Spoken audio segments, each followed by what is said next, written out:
네, 여성들의 건강을 위협하는 질환에 대해서 알아보고 있는 건강 따라잡기 시간입니다. 오늘은 갑상선 질환에 대해서 알아보겠습니다. 신재원 의학 전문 기자 나와 있습니다. 어서 오세요. 안녕하세요.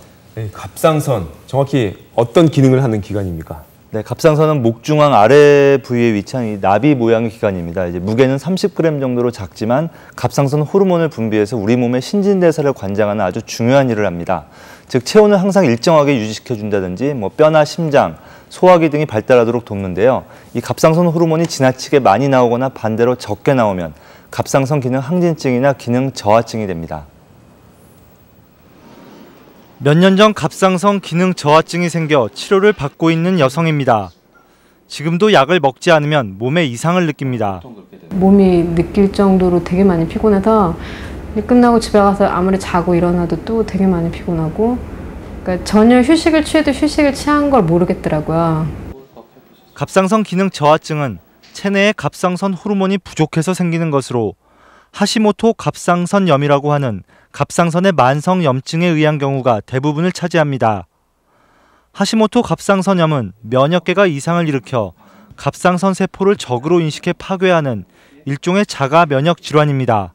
정상적으로 갑상선 세포에서 우리 몸 기운나고 열나게 해주는 갑상선 호르몬을 만들어 주어야 하는데, 이 만들어 줘야 되는 갑상선 세포가 점점 파괴가 되어서 점점 우리 몸의 갑상선 호르몬 수치가 떨어지게 되어서 갑상선 기능 저하증이 생기게 되는 것입니다. 대표적인 증상은 심한 피로감과 함께 체중이 증가하거나 맥박이 느려지고 얼굴과 눈 주위가 잘 붓는 것입니다.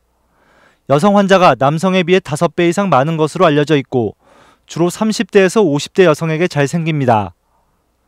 갑상선 기능 저하증과는 반대로 갑상선 호르몬이 지나치게 많은 상태가 바로 갑상선 기능 항진증입니다. 신진대사가 지나치게 활성화되기 때문에 기능 저하증과는 반대의 증상이 나타납니다.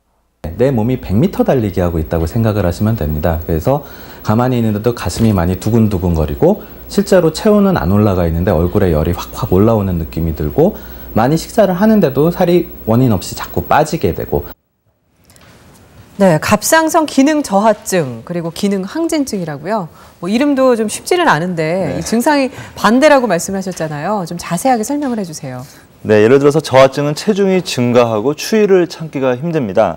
반대로 항진증은 체중이 감소하고 더위를 참기 힘든 증상이 있습니다. 또 저하증은 피부가 거칠고 건조해지지만 항진증은 반대로 땀이 나고 축축해지고요.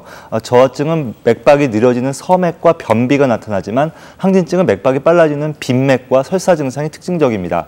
반면에 비슷한 증상도 있는데요. 저하증과 항진증 모두 목 주위가 붓는 그런 증상이 생길 수 있습니다.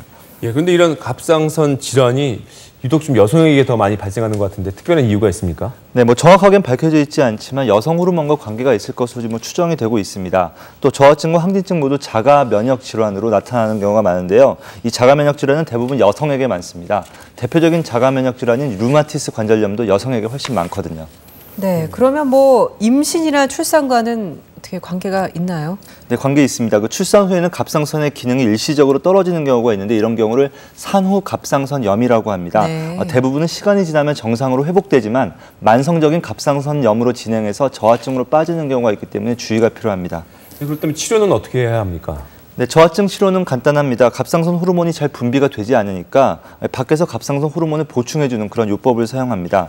이 만성 염증에 의한 저하증은 평생 가는 경우가 많아서 호르몬 보충도 평생 해야 하는 경우가 많은데요. 이 호르몬 요법은 별다른 부작용이 없기 때문에 크게 걱정하지 않으셔도 됩니다. 이 항진증의 경우는 치료가 좀 복잡한데 먼저 호르몬을 억제하는 약물 치료를 1, 2년 정도 합니다. 그런데 한 50% 정도는 약물 치료로 완치가 되지만 50% 정도에서는 재발을 하거든요. 그러면 방사선 동위원소 치료나 수술을 하게 됩니다. 이 두 방법이 장단점이 있기 때문에 의사와 상의해서 자신에게 맞는 치료를 선택하시면 되겠습니다. 네, 음식 중에 미역이나 다시마 같은 게 갑상선에 좋다는 얘기를 들었거든요. 나요? 네, 미역이나 김, 다시마 등의 해조류에는 요오드 성분이 풍부하게 들어 있습니다. 이 요오드는 갑상선 호르몬의 바로 주 성분이거든요. 따라서 해조류 섭취는 갑상선 기능 저하증 예방에 도움이 됩니다. 하지만 이 과다 섭취할 경우는 오히려 이 갑상선을 공격해서 기능을 떨어뜨려서 저하증의 원인이 될 수도 있기 때문에 너무 많이 드시는 것은 피하시는 게 좋겠습니다. 네. 네, 신재원 기자 잘 들었습니다.